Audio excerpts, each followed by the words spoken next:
Welcome to Samba Samba. Enjoy the video. You start by confirming the problem. Get a comprehensive eye exam that measures refraction, retina health, and pressure so you know what to treat. Once done, record your prescription and visual acuity numbers.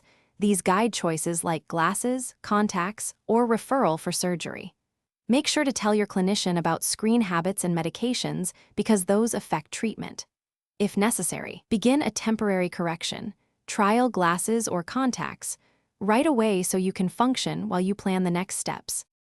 You now move into specific interventions based on diagnosis. For refractive error, choose the proper lenses or contact design and confirm fit and prescription with follow-up checks.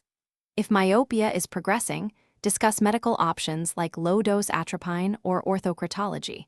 If ocular surface disease is present, start lubricants and lid hygiene to improve comfort and acuity. Simultaneously change behaviors, reduce continuous screen time, optimize lighting, use blue light filters, and add You finish by confirming stability. Schedule a follow-up within 1 to 3 months to measure response and then routine annual exams to catch changes early. If vision remains unstable or complications arise, reevaluate refraction and imaging and escalate to specialist referral for surgical or therapeutic intervention. Make sure to troubleshoot common problems: poor contact fit, allergy, persistent dryness, or adaptation to new lenses by adjusting products or techniques.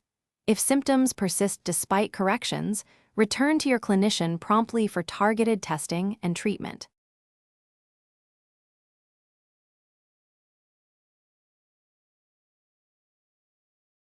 Thanks for watching.